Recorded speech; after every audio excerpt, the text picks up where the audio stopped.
세진아, 우리는 안 돼. 이건 하면 안 되는 짓이야. 알아요. 근데 미치겠어요. 오빠만 보면 숨이 안 쉬어져요. 수정이가 기다려. 지금 이 순간만 생각해요. 우리 딱 한 번만 미친 척해요.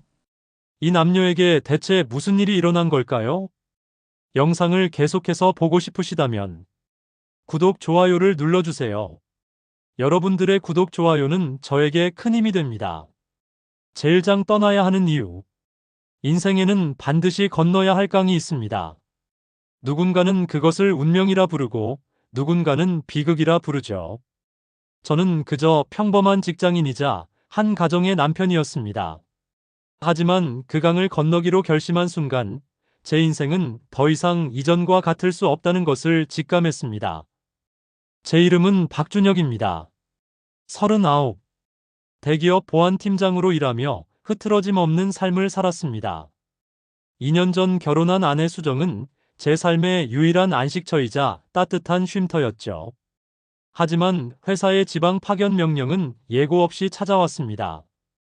아내와 함께 꾸린 평온한 일상을 뒤로하고 저는 낯선 지방 소도시로 향해야 했습니다. 회사에서 내려진 6개월간의 프로젝트. 수정은 다니던 직장 때문에 함께 내려가지 못하는 상황이었습니다. 텅 빈 숙소에서 혼자 지낼 생각에 막막해하고 있을 때 아내 수정이 먼저 사촌 동생 세진의 이야기를 꺼냈습니다. 자기야, 거기 세진이가 있잖아? 사촌 동생 세진이 기억나지? 근처 미대 대학원 다니면서 작업실 얻어 혼자 살고 있거든. 거기 머물면 비용도 아끼고 둘이 의지하고 지내면 얼마나 좋겠어? 세진. 11살 어린 사촌 동생이었습니다. 3년 전 가족 모임에서 딱 한 번 봤던 기억이 나네요. 맑고 투명했지만 어딘가 모르게 깊은 슬픔을 간직한 눈을 가진 아이였습니다. 그때는 그저 어린 동생이라 생각했죠. 저는 수정의 제안이 나쁘지 않다고 생각했습니다. 호텔보다는 가족과 함께 지내는 게 훨씬 마음 편할 테니까요. 그게 제 인생을 흔드는 폭풍의 시작인 줄도 모르고 말입니다. 준혁아, 우리 세진이 잘 부탁해. 걔가 예술한다고 혼자 객지 생활하느라 많이 외로울 거야. 준혁이가 옆에서 든든한 오빠 노릇 좀 해줘. 수정의 신뢰 섞인 목소리. 저는 그저 고개를 끄덕였습니다. 세진도 흔쾌히 승낙했다는 소식을 들었습니다. 그렇게 저는 짐을 싸서 차를 몰고 지방으로 향했습니다.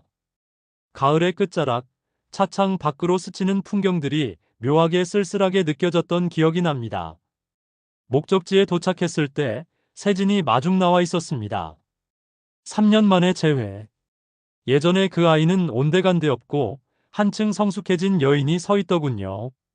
세진은 제 차를 보며 밝게 웃었습니다. 하지만 저를 바라보는 그 눈빛, 어딘가 모르게 저를 뚫어지게 응시하는 그 시선은 그대로였습니다. 오빠, 진짜 오랜만이에요. 멀리 오느라 고생했어요. 잘 지냈죠? 세진은 제 짐을 들어주며 웃었습니다. 예의 바르고 상냥한 사촌 동생. 제게는 딱 그 정도의 거리감이었습니다. 하지만 세진의 집으로 들어섰을 때 저는 묘한 이질감을 느꼈습니다. 제가 좋아하는 원두의 향, 제가 즐겨 듣는 음악, 제가 머물게 될 방의 조명까지 모든 게 너무 완벽하게 세팅되어 있었기 때문입니다. 세진아, 이렇게까지 안 해도 되는데 나 때문에 너무 번거롭지 않겠어? 세진은 저를 돌아보며 옅은 미소를 지었습니다. 그 미소는 묘하게 사람을 긴장시키는 힘이 있었습니다. 오빠잖아요. 가족인데 이 정도는 당연하죠. 저 여기 혼자 지내는 거 사실 오빠 오기만 기다렸거든요. 그 말은 이상하리만큼 묵직하게 가슴에 박혔습니다. 가족. 그 단어 뒤에 숨겨진 세진의 눈빛이 왠지 모르게 서늘하게 느껴진 건 제 착각이었을까요? 세진의 공간은 독특했습니다. 한쪽 벽면은 흙과 석고로 가득한 작업 공간이었고 다른 한쪽은 아주 정갈하게 정리된 생활 공간이었죠. 제가 지낼 방은 창밖으로 마을의 야경이 한눈에 들어오는 최고의 방이었습니다. 오빠, 여기 지내면서 불편한 거 있으면 뭐든 말해요. 제가 오빠랑 지내는 거 진짜 많이 기대했거든요. 세진의 기대 섞인 목소리.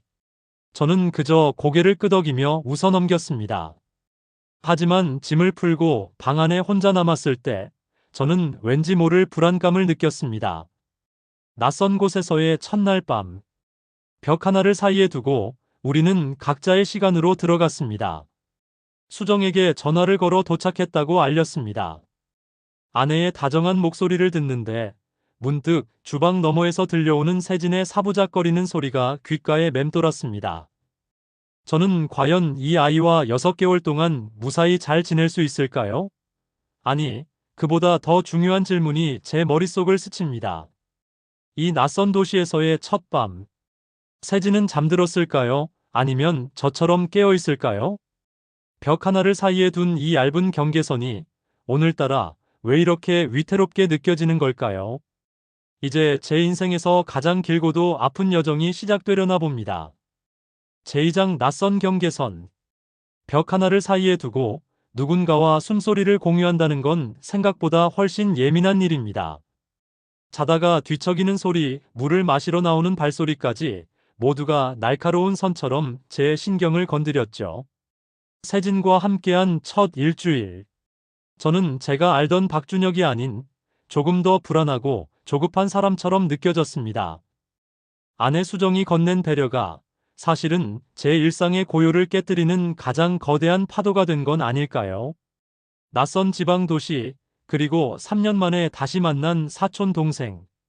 이 기묘한 동거는 시작부터 묘하게 어긋나 있었습니다.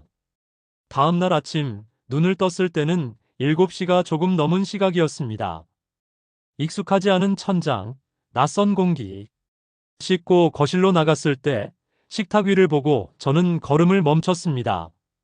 식탁 위에는 따뜻한 북엇국과 갓 지은 밥, 그리고 투박하지만 정성껏 담긴 계란말이가 놓여 있었습니다. 주방 한쪽에서 앞치마를 정리하던 세진이가 저를 발견하고 화사하게 웃어 보였죠. 오빠 일어났어요?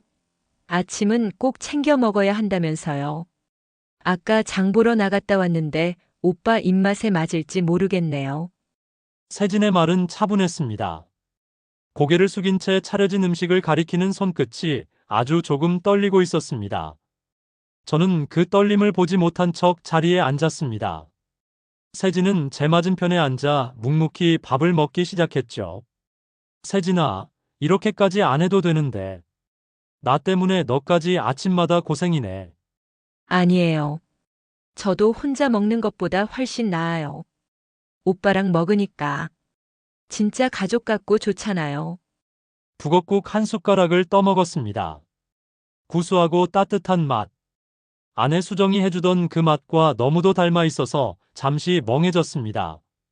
타지에서 처음 느끼는 가족의 온기, 혹은 익숙한 평온함이었습니다. 세진은 밥을 먹는 저를 빤히 바라보고 있었습니다. 제가 고개를 들어 눈을 마주치려 하자 세진은 황급히 시선을 돌려 냉장고 쪽으로 향했죠. 맛있게 드세요. 저는 학교 갈 준비할게요. 오늘부터 파견 업무 출근이죠? 세진의 일상은 규칙적이었습니다. 낮에는 대학원 연구실, 밤에는 작업실. 저 또한 파견 업무로 인해 집을 비우는 시간이 많았습니다. 겉보기엔 서로의 동선이 겹치지 않는 완벽하고 합리적인 동거였습니다. 하지만 그런 물리적인 거리감과는 반대로 집안에 흐르는 공기는 무거웠습니다. 퇴근하고 돌아오면 거실에 놓인 세진의 조소 작품들과 도구들이 저를 반겼습니다. 빽빽한 업무를 마치고 돌아온 밤은 더욱 차가웠습니다. 낯선 지방 도시의 야경이 거실 창으로 쏟아졌지만 이 집은 고요하기만 했습니다. 샤워를 마치고 소파에 앉아 텔레비전을 켜는 것이 일과였죠. 그러다 문득 거실 벽에 걸린 세진의 작품이 눈에 들어왔습니다. 흙으로 빚은 어딘가 결핍된 인간의 모습. 왠지 모르게 저를 보고 있는 것 같다는 착각이 들더군요. 밤 10시가 넘었을 때 현관문 도어락 소리가 들렸습니다. 피곤한 기색이 역력한 세진이 들어왔습니다. 긴장이 풀린 듯 어깨가 축 처져 있었죠.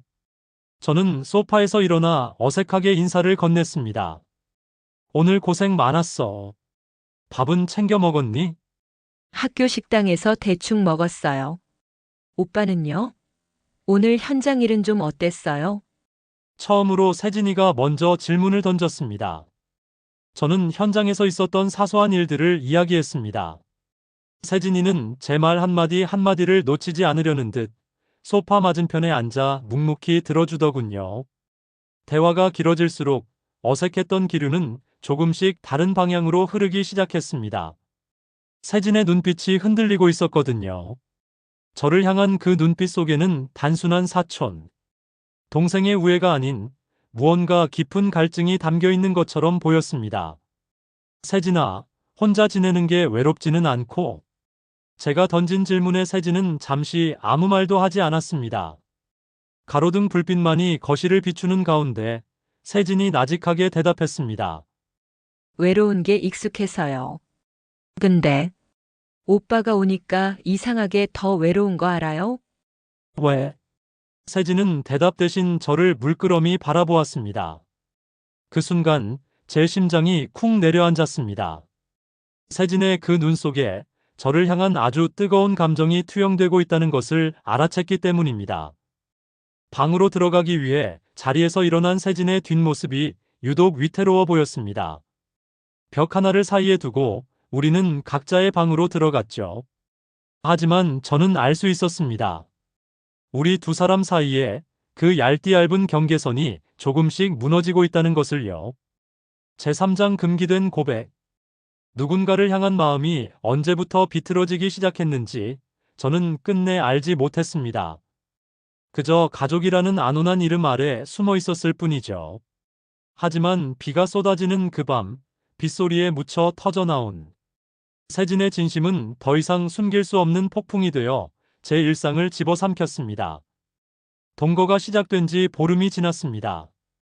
우리는 서로에게 필요한 거리를 지키려 애썼지만 그 거리는 날마다 조금씩 좁혀지고 있었죠. 술 기운이 조금 오른 밤, 세진은 늘 그렇듯 덤덤하게 제 앞에 앉아 있었습니다. 하지만 그날은 달랐습니다. 그 아이의 눈빛에는 그동안 켜켜이 쌓아온 억눌린 감정들이 불꽃처럼 일렁이고 있었으니까요. 세진은 천천히 술잔을 내려놓았습니다. 맑은 소리가 거실의 정막을 깨뜨렸습니다. 오빠, 우리가 정말 가족이라고 생각해요? 아님, 그렇게 믿고 싶은 거예요? 세진의 목소리는 너무나 낮고 서늘했습니다. 저는 술잔을 쥐던 손을 멈췄습니다. 세진아, 취한 것 같구나. 그만 들어가서 쉬어. 제 회피에도 불구하고 세진은 웃었습니다. 아주 슬프고 또 아주 잔인한 미소였죠. 세진은 제 맞은편에서 몸을 일으켜 제 옆자리로 다가왔습니다. 의자가 바닥을 긁는 소리가 유난히 크게 들렸습니다. 아니요, 안 취했어요. 오히려 처음으로 제정신인 것 같아요. 3년 전 그날 모임에서 오빠가 나를 보고 웃어줬던 거 기억해요? 그때부터였어요. 오빠가 내 가족이라는 게 세상에서 가장 저주스러운 일이라는 걸 알게 된 게. 세진의 손이 제 손 위에 겹쳐졌습니다. 그 온기가 너무 뜨거워 저는 화상을 입은 듯 몸을 움츠렸습니다. 하지만 세진은 도망갈 틈을 주지 않았습니다. 나 오빠를 수정 언니보다 먼저 생각했어요. 6개월 파견. 그거 들었을 때 내가 얼마나 기뻤는지 알아요? 이번에야말로 오빠를 내 시간 속에 온전히 가둘 수 있겠다 싶었거든요. 저는 믿을 수 없다는 듯 세진을 바라보았습니다. 사촌 동생. 제게는 그저 귀여운 동생이었던 아이가 지금 제 앞에서 파멸적인 고백을 쏟아내고 있었습니다. 도덕이라는 이름의 방패를 세우려 했지만 세진의 절박한 눈빛 앞에선 그 어떤 방패도 무용지물이었습니다. 세진아, 너 제정신이야? 나는 결혼한 사람이야. 너한테 나는 오빠고 가족이야. 이건 사랑이 아니야. 착각이라고. 착각? 이게 착각이라고요? 수정 언니 곁에서 다정한 남편인 척 연기하는 오빠는 제정신이고요. 오빠도 나 볼 때마다 흔들리는 거 다 알아요. 그 눈빛, 나한테서 도망치려고 할 때마다 오히려 더 선명해진다고요. 세진은 제 가슴팍을 짚고 일어났습니다. 비바람이 창문을 때리는 소리보다 제 심장 박동 소리가 더 크게 들렸습니다. 이 고백이 제 인생의 가장 큰 비극일지도 모른다는 생각, 동시에 이 금기를 깨뜨리고 싶다는 본능이 제 안에서 처절하게 싸우고 있었습니다. 나 좀 봐요, 오빠. 나 봐. 왜 도망쳐요? 나랑 있는 게 지금 오빠가 제일 하고 싶은 거잖아요. 세진의 목소리가 귓가에 낮게 깔렸습니다. 저는 눈을 질끈 감았습니다. 거절해야 한다는 이성과 이 위험한 유혹에 굴복하고 싶다는 본능이 제 안에서 무너져 내리고 있었습니다. 저는 알고 있었습니다. 이 고백을 듣는 순간 우리 사이에 돌아갈 다리는 끊어졌다는 것을. 더 이상 우리는 예전의 오빠와 사촌 동생으로 돌아갈 수 없습니다. 어둠 속에서 세진의 숨결이 느껴질 때마다 제 안의 도덕은 한 조각씩 떨어져 나갔습니다. 나를 봐요. 제발. 세진의 애절한 부름. 저는 결국 천천히 눈을 떴습니다. 눈앞에는 빗물에 젖은 듯 위태롭게 떨리는 세진의 얼굴이 있었습니다. 그 아이의 눈 속에 제 자신이 비치고 있었습니다. 당혹감과 죄책감, 그리고 걷잡을 수 없는 욕망에 휩싸인 아주 추악한 저 자신이요. 제사장 무너진 방어선. 인생을 살다 보면 결코 넘지 말아야 할 선이 있습니다. 그 선을 넘는 순간 우리가 쌓아올린 평온은 마치 모래성처럼 허무하게 무너지죠. 정전된 집안, 사방을 가득 채운 어둠은 오히려 제 본능을 적나라하게 드러냈습니다. 세진의 숨소리가 어둠 속에서 더 선명하게 귓가를 맴돌았습니다. 저는 필사적으로 저항하고 있었습니다. 아내 수정의 얼굴, 내가 쌓아온 직위, 세상의 평판. 그 모든 방패를 겹겹이 두르고 있었죠. 하지만 세진이 제 손을 잡은 순간 그 모든 방패가 비웃기라도 하듯 차례로 바닥으로 떨어졌습니다. 비바람 소리에 섞여 들어오는 세진의 흐느낌이 제 심장의 빗장을 서서히 뜯어내고 있었습니다. 오빠 무서워요. 이런 어둠 속에 오빠랑 나만 남겨져 있다는 게 무서우면서도 너무 행복해요. 세진의 목소리는 비바람에 젖어 있었습니다. 그 아이는 제 어깨에 얼굴을 묻었습니다. 젖은 머리카락에서 나는 샴푸 향기가 제 코끝을 찔렀습니다. 아내와는 다른 너무나 젊고 생기 넘치는 그 향기. 저는 세진의 뒷덜미를 거칠게 움켜쥐었습니다. 밀어내기 위해서였는지 아니면 더 깊이 끌어안기 위해서였는지 그조차 알 수 없었습니다. 세진은 제 옷깃을 붙잡고 몸을 떨었습니다.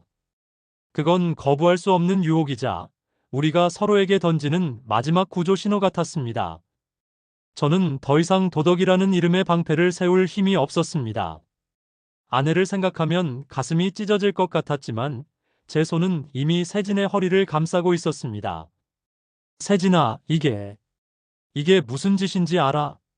우리는 이러면 안 되는 사람들이야. 누가 정한 거죠?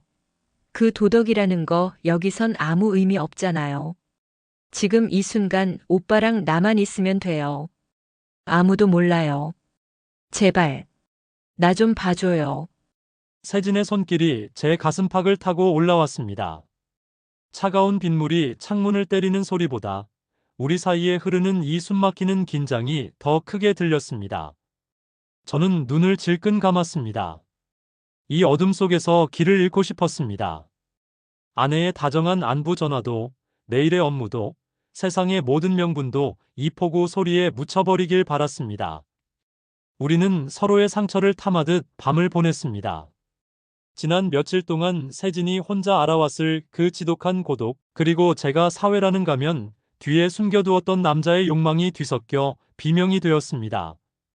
그것은 사랑이라 부르기엔 너무나 뜨겁고 욕망이라 부르기엔 너무나 서글픈 행위였습니다. 세진은 울면서 웃었습니다. 억눌러왔던 모든 감정을 쏟아내듯 울먹였죠. 저는 그 울음소리를 들으며 제 자신이 짐승만도 못한 인간이라는 생각을 했습니다. 하지만 손을 멈출 수는 없었습니다. 우리는 서로가 서로에게 유일한 안식처이자 동시에 서로를 파괴하는 독이라는 사실을 이미 알고 있었으니까요. 새벽이 밝아오고 있었습니다. 쏟아지던 비는 잦아들었지만 방 안을 가득 채운 허무함은 더욱 짙어졌습니다. 세진은 제 가슴에 얼굴을 묻고 곤히 잠들었습니다. 하지만 저는 잠들 수 없었습니다.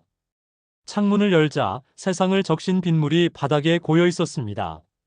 그 물웅덩이에 비친 제 모습이 낯설었습니다.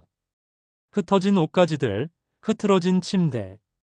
그 모든 게 제가 저지른 죄의 파편처럼 보였습니다. 아내 수정이 저를 믿고 맡긴 사촌 동생을 저는 제 손으로 무너뜨렸습니다. 아니, 어쩌면 저 스스로가 그 아이의 늪에 빠져든 것일지도 모릅니다. 세진이 방문을 열고 나왔습니다. 아침 햇살이 그 아이의 얼굴을 비췄습니다. 어젯밤의 격정은 사라지고 그저 순수한 얼굴로 저를 바라보는 세진. 저는 그 얼굴을 마주할 자신이 없었습니다. 오빠, 일어났어요? 세진의 목소리는 너무나 고요해서 더 아팠습니다. 저는 대답 대신 창밖을 보았습니다. 어제까지 제가 지키려 했던 평온함은 이제 다시는 돌아갈 수 없는 과거가 되었습니다. 이제 이 집은 제게 안식처가 아닌 제가 저지른 죄를 매 순간 상기시키는 감옥이 될 것입니다. 세진이 제 뒤로 다가와 허리를 감싸 안았습니다. 그 온기가 닿자 저는 몸을 움찔거렸습니다. 하지만 밀어낼 수 없었습니다. 이미 우리는 돌아올 수 없는 강을 건넜으니까요. 문득 휴대폰 진동이 울렸습니다. 아내 수정의 영상통화 알림이었습니다. 저는 숨을 멈췄습니다. 화면 속 수정의 해맑은 얼굴이 이 끔찍한 현실과 대비되어 제 심장을 조여옵니다. 이 죄를 숨기고 과연 저는 어디까지 갈 수 있을까요? 제5장 이중적인 일상. 인간의 마음이란 참으로 간사합니다.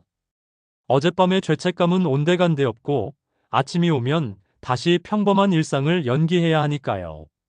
넥타이를 메어주는 세진의 손길은 어제보다 더 조심스러웠습니다. 이 행동이 무슨 의미인지 서로가 너무나 잘 알기 때문이죠. 저는 거울 속에 제 얼굴을 보았습니다. 어제와 다를 바 없는 성실하고 정직한 한 남자의 얼굴이 거기에 있었습니다. 가장 무서운 건 제 자신이었습니다. 세진과 뒤엉켰던 그 뜨거운 밤을 뒤로하고 저는 다시 아내 수정에게 전화를 걸어 다정한 남편의 목소리를 낼 것입니다. 이게 우리가 선택한 길의 대가입니다. 거짓말 위에 거짓말을 쌓고 그 위에서 위태로운 평화를 즐기는 일. 자동차 안은 좁고 답답했습니다. 창문을 내리자 차가운 새벽 공기가 훅 들어왔습니다. 정신이 번쩍 들더군요. 오늘부터 제 삶은 이중 트랙입니다. 회사에서는 유능한 팀장으로, 이곳에서는 금기를 깨뜨린 죄인으로. 회사에 도착해 모니터를 켰습니다. 업무는 쏟아졌고 팀원들은 저를 향해 웃으며 인사를 건넸습니다. 그 평범한 일상이 오히려 비현실적으로 느껴졌죠. 점심시간 아내 수정에게서 영상통화가 왔습니다. 자기야, 점심 먹었어? 세진이는 잘 지내고 있고? 당신 얼굴이 좀 피곤해 보여서 걱정되네. 응, 수정아. 업무가 좀 많아서 그래. 세진이? 당연히 잘 지내지. 어제도 밥 잘 챙겨 먹고 잘 지내더라. 당신은? 아이는 어때? 저는 너무나 자연스럽게 거짓말을 뱉었습니다. 제 목소리는 한치의 흔들림도 없었습니다. 아내는 제 대답에 안심한 듯 밝게 웃었습니다. 그 웃음이 제 가슴에 꽂히는 비수처럼 느껴졌습니다. 통화를 끝내고 화장실로 뛰어들어가 찬물을 얼굴에 끼얹었습니다. 거울 속 제 모습이 일그러져 보였습니다. 아내를 속이고 있다는 죄책감, 그리고 동시에 어젯밤 세진과 나누었던 그 감각적인 기억이 충돌하며 저를 갉아먹고 있었습니다. 퇴근길, 저는 편의점에 들러 아내가 평소 즐겨 먹던 간식들을 샀습니다. 죄책감을 씻어내기 위한 아주 비겁한 속죄의 방법이었죠. 집에 돌아오니 세진이 서재 문 앞에 서 있었습니다. 오빠 왔어요? 세진의 목소리는 평소보다 조금 가라앉아 있었습니다. 그 아이는 며칠 동안 저와 있었던 일을 아무에게도 발설하지 않겠다는 듯 일상적인 말투를 유지하려 애쓰고 있었습니다. 왔어. 일찍 들어왔네. 오빠가 올 시간이 됐으니까요. 오빠, 우리 어제 일은 다 잊기로 한 거 아니었나요? 수정 언니한테 미안해서 그렇게 표정 굳히고 있는 거라면 그만둬요. 오빠가 그러면 나도 힘들거든요. 세진은 제 앞을 막아섰습니다. 그리고 제 옷깃을 가볍게 매만졌습니다. 수정이 넥타이를 매주던 그 손길과 너무나 흡사했습니다. 하지만 세진의 손길은 훨씬 더 집요하고 뜨거웠습니다. 오빠, 내가 잊게 해줄게요. 우리는 그냥 서로만 알면 돼요. 수정 언니한테 미안한 마음은 나한테 더 잘해주는 걸로 갚아요. 세진의 그 말은 일종의 선전포고였습니다. 이 이중 생활을 멈출 생각이 없다는, 오히려 더 깊숙이 빠져들겠다는 의지였죠. 저는 그 압박감을 이기지 못하고 세진을 밀쳐냈습니다. 너 진짜 왜 이래? 수정이가 알면 우리 다 죽어. 내가 말하는 게 얼마나 위험한 건지 모르겠어. 세진은 아무 말 없이 저를 바라보았습니다. 그 아이의 눈 속에는 두려움보다 더 짙은 광기에 가까운 열망이 있었습니다. 서재에 들어와 문을 잠갔습니다. 거실에서는 세진이 차분하게 찻잔을 씻는 소리가 들려왔습니다. 평화로운 소리. 하지만 그 소리가 시한폭탄의 초침 소리처럼 들립니다. 수정에게 전화를 걸어 사랑한다고 말해야 할까요? 아니면 세진의 그 뜨거운 눈빛을 외면하며 스스로를 속여야 할까요? 저는 지금 제 손으로 파멸을 향해 한 걸음 더 내디뎠습니다. 내일 아침, 저는 또 어떤 얼굴로 수정의 전화를 받을까요? 6개월이라는 파견 기간이 제 인생에서 가장 긴 지옥이 될 것 같습니다. 창밖에는 어둠이 짙게 깔리고 우리들의 거짓말은 거미줄처럼 이 집을 촘촘히 덮어버리고 있습니다. 제6장 예고된 방문. 행복은 유리 조각처럼 투명하지만 깨지는 순간 가장 날카로운 무기가 됩니다. 아내 수정에게서 온 문자 한 통. 자기야, 나 지금 기차 탔어. 깜짝 방문이야. 이 짧은 문장은 평화롭던 거실을 단숨에 살얼음판으로 만들었습니다. 세진의 젓가락질이 멈췄고 제 심장은 비정상적으로 뛰기 시작했습니다. 수정은 예고 없이 찾아오는 걸 좋아했습니다. 하지만 오늘만큼은 그 배려가 저에게는 사형 선고처럼 느껴졌죠. 어제까지 제가 감추려 했던 비밀, 세진의 방에서 나는 희미한 향기, 거실에 놓인 세진의 물건들까지. 이 모든 게 아내의 눈앞에 드러나게 될 테니까요. 저는 서둘러 자리에서 일어나 거실을 정리하기 시작했습니다. 세진아, 제발.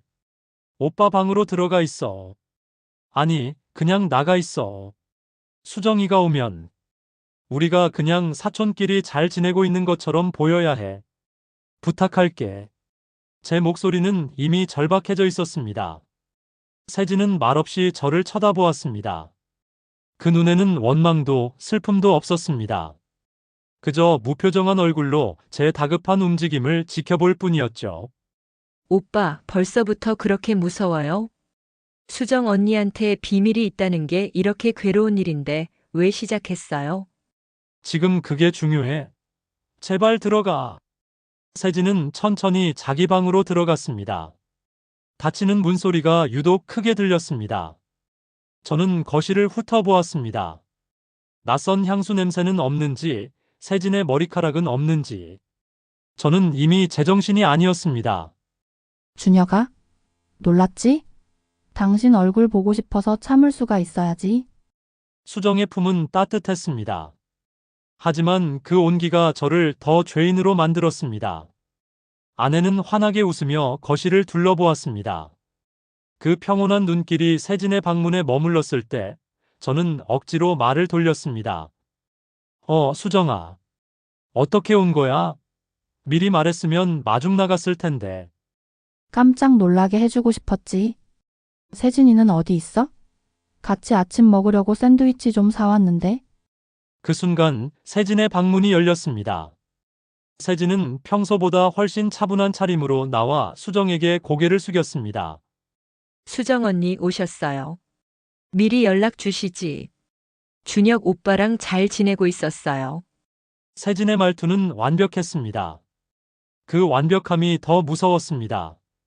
두 사람은 마주 앉아 샌드위치를 먹기 시작했습니다. 수정은 세진에게 이것저것 물어봤습니다. 학교 생활은 어떤지, 준혁은 잘 챙겨주는지. 준혁이가 평소에 무뚝뚝해서 세진이 내가 많이 힘들지? 오빠가 잘해주지? 세진은 웃으며 저를 바라보았습니다. 그 미소는 제 심장을 찌르는 듯 했습니다. 아니에요. 오빠가 얼마나 잘해주는지 몰라요. 특히 어젯밤엔 오빠랑 이런저런 깊은 이야기도 많이 했거든요. 오빠가 저한테 가족 이상으로 참 잘해줘요. 가족 이상으로. 세진이 던진 그 말에 저는 숨을 멈췄습니다. 수정은 농담처럼 웃어넘겼지만 저는 세진의 저희를 꿰뚫어 볼 수 있었습니다. 수정의 의심을 희롱하는 것인지 아니면 나를 시험하는 것인지. 수정은 자리를 잠시 비우고 화장실로 향했습니다. 거실에는 저와 세진 단둘만 남았습니다. 세진은 고개를 숙인 채 나지막하게 속삭였습니다. 수정 언니 앞에서도 우리가 아무 일 없었다고 생각해요. 오빠의 그 떨리는 눈빛, 수정 언니는 아직 모르는 것 같지만 오래 가진 않을 거예요. 저는 이제 알게 되었습니다. 수정의 방문이 우리를 구원하러 온 것이 아니라 우리 사이의 파멸을 확인하러 온 것이라는 사실을요. 수정이 다시 거실로 나왔을 때 저는 저도 모르게 수정의 손을 꽉 잡았습니다. 마치 이것이 마지막 일지도 모른다는 공포 때문에. 수정은 그런 제 행동을 보며 수줍게 웃었습니다. 저 여자의 믿음을 저는 오늘, 아니 며칠 전부터 완전히 짓밟고 있습니다. 이 평온한 주말의 공기가 이제는 숨이 막히는 독가스처럼 느껴집니다. 우리는 과연 오늘 이 시간을 무사히 넘길 수 있을까요? 제7장 선택의 기로. 아내가 떠난 자리엔 차가운 공기만 남았습니다. 하지만 그 공기 속에는 세진이 남긴 독한 향수 냄새와 아내를 속였다는 끔찍한 죄책감이 뒤섞여 있었습니다. 도대체 무엇이 잘못된 걸까요? 아니, 애초에 어디서부터가 잘못이었을까요? 수정의 웃음소리가 사라진 거실은 이제 저에게 안식처가 아닌 처형장처럼 느껴졌습니다. 수정은 아무것도 모르는 채 떠났습니다. 하지만 저는 알고 있습니다. 아내의 눈동자 속에서 마지막 순간 스쳐 지나갔던 그 짧은 의구심을요. 수정은 직감하고 있었던 겁니다. 자신의 남편과 자신이 그토록 아끼던 사촌, 동생 사이에 우리가 도저히 설명할 수 없는 어떤 온기가 흐르고 있다는 것을요. 오빠 벌벌 떨지 마요. 수정 언니는 아무것도 모르고 갔잖아요. 오빠가 그렇게 죄인처럼 굴면 우리가 진짜 나쁜 짓을 한 것 같아 보이잖아요. 세진의 목소리는 너무나 태연했습니다. 저는 고개를 들어 세진을 쳐다보았습니다. 저 아이는 이 상황을 즐기고 있는 걸까요? 아니면 정말로 자신이 저지른 일이 사랑이라고 믿는 걸까요? 저는 세진의 어깨를 밀쳐냈습니다. 그만해. 너 때문에 수정이가 의심하기 시작했어. 이 동거 여기서 끝내야겠다. 내일 당장 짐 싸서 나가. 세진의 눈에 눈물이 맺혔습니다. 하지만 그 눈물은 애처로움이 아닌 분노에 가까웠습니다. 세진은 벌떡 일어나 제 앞에 섰습니다. 지금 날 쫓아내겠다고요?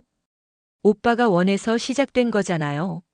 어젯밤 내 손을 먼저 잡았던 건 오빠였어요. 이제 와서 내 탓이라고요?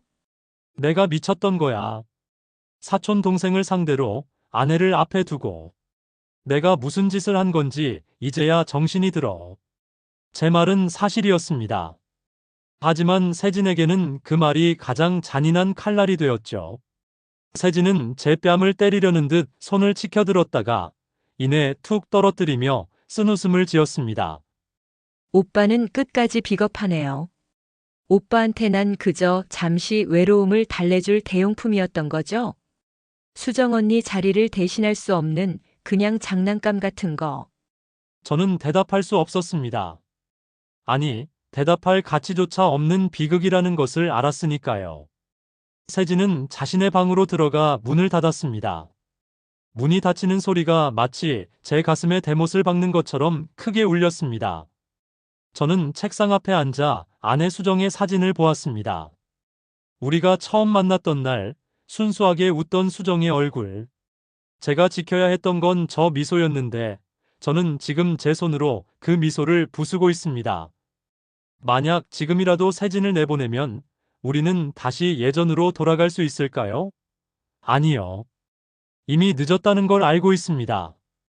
우리 사이에는 비밀이라는 썩은 동아줄이 매여 있으니까요. 언젠가 끊어질 이 줄에 우리는 모두 매달려 있는 꼴입니다. 저는 컴퓨터를 켰습니다. 파견 업무를 조기 종료할 수 있는지 알아보기 위해서였습니다. 어떻게든 이 집에서, 이 도시에서, 이 아이로부터 도망치고 싶었습니다. 수정이 알게 되기 전에, 우리 모두가 파멸하기 전에요. 오빠, 조기 종료 신청해도 소용없어요. 내가 이미 오빠가 여기 더 머물러야 할 이유를 만들어 놨거든요. 세진의 말에 저는 온몸이 굳었습니다. 이유? 도대체 무슨 짓을 한 걸까요? 세진은 제 컴퓨터 화면을 내려다보며 희미하게 웃었습니다. 그 웃음은 이제까지 보았던 그 어떤 것보다 섬뜩했습니다. 오빠가 아내를 위해서라면 무슨 짓이든 할 수 있다는 거 알아요. 그래서 오빠가 떠나지 못하게 작은 선물을 준비했죠. 오빠가 내일 아침에 출근하면 보게 될 거예요. 제 손에 힘이 들어갔습니다. 하지만 세진은 눈 하나 깜짝하지 않았습니다. 이 아이는 이제 두려움이라는 감정을 완전히 잃어버린 것 같았습니다. 제가 쫓아내려 할수록 그 아이는 더 깊이 제 삶을 옥죄어오고 있었습니다. 내일 아침, 저는 어떤 사실을 마주하게 될까요? 세진이 준비한 선물이라는 건 도대체 무엇일까요? 저는 수정의 얼굴을 떠올리며 이를 악물었습니다. 어떻게든 해결해야 합니다. 비겁해도 상관없습니다.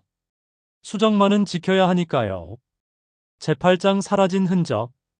인생에서 가장 허망한 순간은 내가 그토록 도망치고 싶어 했던 존재가 정작 내 곁에서 사라졌음을 깨달을 때입니다. 어제까지만 해도 집 안 곳곳에 숨쉬고 있던 세진의 온기가 오늘 아침 눈을 뜨자마자 흔적도 없이 지워졌습니다. 그것은 제가 그토록 바라던 평온함이었을까요? 아니면 또 다른 방식의 비극이었을까요? 저는 텅 빈 세진의 방 한가운데 서 있었습니다. 옷장은 비어 있었고 책상 위에는 그 아이가 쓰던 분 몇 자루와 물감, 통 몇 개가 덩그러니 놓여 있을 뿐이었습니다. 왠지 모를 한기가 등줄기를 타고 올라왔습니다. 어젯밤 세진이 제게 경고했던 그 작은 선물이 무엇인지 확인하기도 전에 아이가 먼저 제 삶에서 퇴장해버린 겁니다. 세진은 아무런 쪽지도 아무런 작별 인사도 남기지 않았습니다. 서랍 구석에서 나온 건 그 아이가 예전에 쓰던 낡은 휴대폰 하나뿐이었죠. 배터리는 이미 방전된 상태였습니다. 저는 그 휴대폰을 쥐고 잠시 망설였습니다. 이것을 켜는 것이 옳을지 아니면 이대로 영원히 봉인하는 것이 나을지. 비밀번호는 없었습니다. 갤러리 앱을 누르자 지난 6개월 동안의 기록이 고스란히 펼쳐졌습니다. 그곳엔 제가 잠든 모습, 밥을 먹는 모습, 거실에서 홀로 술잔을 기울이던 뒷모습까지 수천 장의 사진이 들어 있었습니다. 세진은 카메라 너머로 늘 저를 지켜보고 있었던 겁니다. 마치 그게 그 아이의 유일한 삶의 이유였던 것처럼요. 이게 도대체 뭐야? 너는 나를 이렇게까지.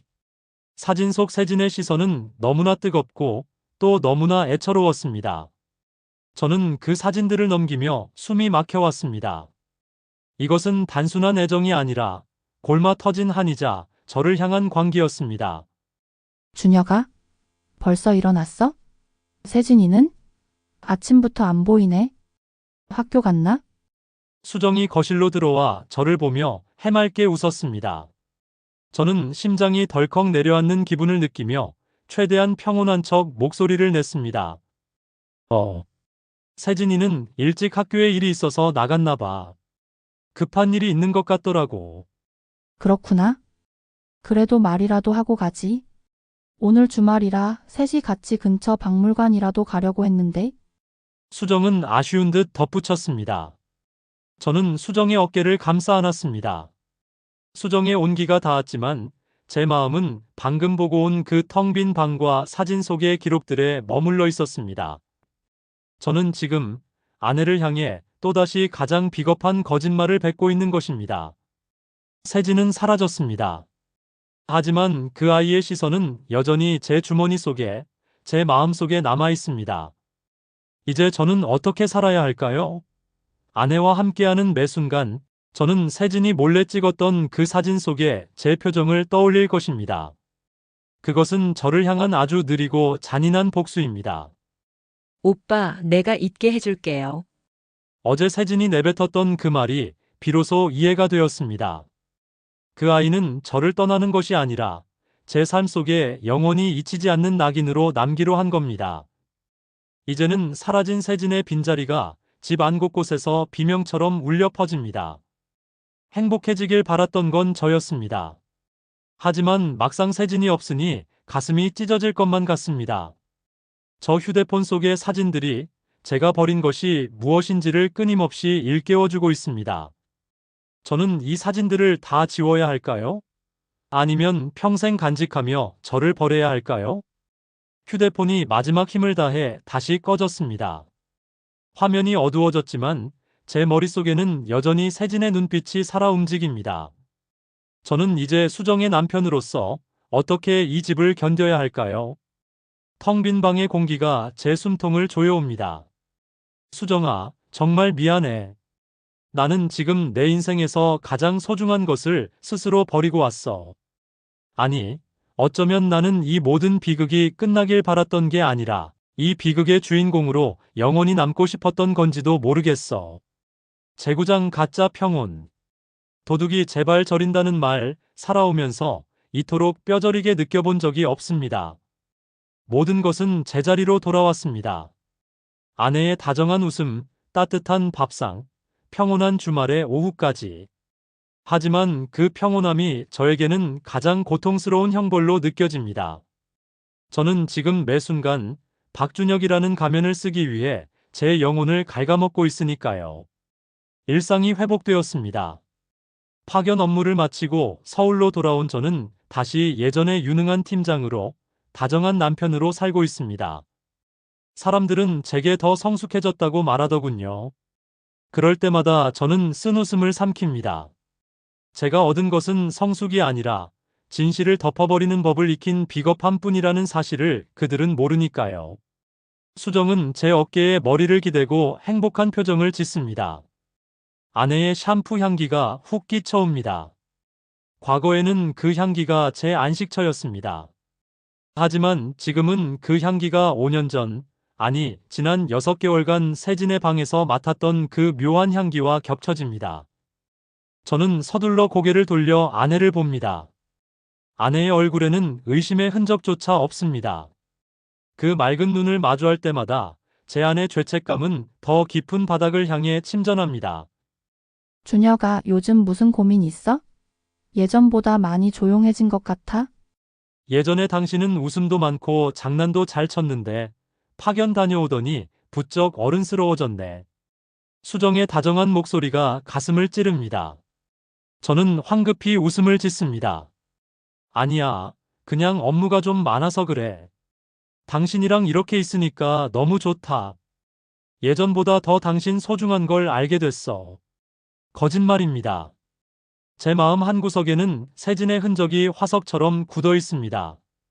수정은 제 말을 철석같이 믿고 다시 TV로 시선을 돌립니다. 그 신뢰가 저를 파괴하고 있습니다. 우리는 지금 서로를 아주 가까이 안고 있지만 사실은 아주 먼 타인처럼 느껴집니다. 집에 돌아온 뒤로 저는 이 서랍을 열지 않겠다고 다짐했습니다. 하지만 밤마다 제 발걸음은 저절로 이곳을 향합니다. 서랍 속 휴대폰은 켜지지 않습니다. 하지만 저는 그 안에 담긴 사진들을 모두 기억합니다. 세진이 저를 바라보던 그 눈빛들, 그 아이가 제 일상을 잠식했던 그 지독한 시간들, 그것들을 지우는 순간 제 삶의 일부가 사라질 것 같은 두려움이 엄습합니다. 어쩌면 저는 평생 이 비밀을 안고 살아가야 할지도 모릅니다. 아내에게는 헌신적인 남편으로, 마음속에는 결코 꺼내지 않을 상처를 간직한 채로요. 그것이 제가 선택한 속죄의 방식입니다. 화려한 복수도 극적인 용서도 없는 아주 평범하고 지루한 일상 속에 자신을 가두는 형벌. 평소처럼 출근하려고 현관문을 열었습니다. 바닥에 놓인 우편물 하나가 눈에 띕니다. 발신인을 보니 5년 동안 단 한 번도 보지 못했던 이름입니다. 파리에서 온 국제 우편물입니다. 제 심장이 멈추는 것 같았습니다. 5년. 그 아이가 아무 소식도 없이 사라진 뒤로 저는 단 한 번도 그 이름을 입 밖으로 낸 적이 없습니다. 왜 이제야 연락을 한 걸까요? 이 평온한 일상을 어떻게 알았기에 다시 저를 흔들려는 걸까요? 준혁아, 뭐해? 출근 안 해? 뒤에서 들려오는 수정의 목소리에 저는 화들짝 놀라며 우편물을 등 뒤로 숨겼습니다. 아무것도 아닌 척 저는 다시금 완벽한 남편의 얼굴을 만들었습니다. 아무것도 아니야. 회사에서 온 광고 전단지네. 얼른 갈게. 저는 문을 닫고 엘리베이터에 몸을 실었습니다. 손에 쥔 우편물의 감촉이 유난히 뜨겁습니다. 엘리베이터 거울에 비친 제 모습은 여전히 평온합니다. 하지만 제 안의 가짜 평온함은 지금 이 순간 완전히 깨어지고 있습니다.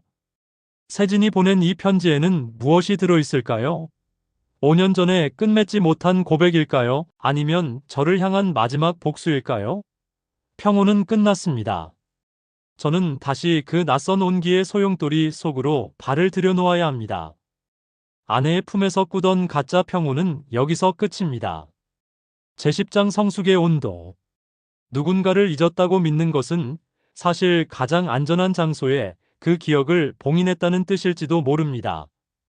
5년이라는 세월은 짧지 않았습니다. 서연이는 이제 유치원 가방을 메고 아빠를 배웅할 만큼 자랐고 수정과 저도 그저 평범한 부부의 일상을 회복했죠. 하지만 이 작은 엽서 한 장이 그동안 겹겹이 쌓아올린 저의 평온을 단숨에 흔들어 놓았습니다. 발신자는 이세진이었습니다. 프랑스 파리에서 작은 갤러리를 운영하며 자신의 삶을 꾸려가고 있다는 짧은 소식. 이제 행복해요. 오빠도 행복하시길 바라요. 단 3문장. 그 짧은 글귀 안에 지난 5년의 공백과 우리가 함께 겪었던 그 뜨거웠던 여름날의 파멸적인 기억들이 모두 녹아 있었습니다. 저는 엽서 뒷면을 한참 동안 쓸어내렸습니다. 펜을 드는 대신 키보드 위에 손을 올렸습니다. 하고 싶은 말이 너무 많았지만 정작 적어내려간 글자는 몇 개 되지 않았습니다. 잘 지내서 다행이야. 나도 이곳에서 나만의 평온을 찾았어. 너도 꼭 행복하길 바라. 그것이 제가 세진에게 보낼 수 있는 가장 예의 바른 작별이었습니다. 이제야 비로소 세진을 놓아줄 수 있을 것 같았습니다. 세진이 떠난 후 저는 처음으로 소리 없이 울었습니다. 제가 밀어냈던 아이가 저를 용서했다는 사실이 오히려 저를 더 아프게 했거든요. 하지만 이제는 압니다. 어떤 사랑은 이루어질 수 없기에 더 찬란하고 또 어떤 기억은 잊히지 않기에 우리를 더 성숙하게 만든다는 것을요. 아빠, 저것 봐, 첫눈이야. 아이의 고사리 같은 손이 제 손을 잡았습니다. 거실에서 나오던 아내 수정이 따뜻한 차를 들고 다가와 제 어깨에 가볍게 기댔습니다. 준혁아, 우리 서연이 눈 오는 거 보고 정말 신났네.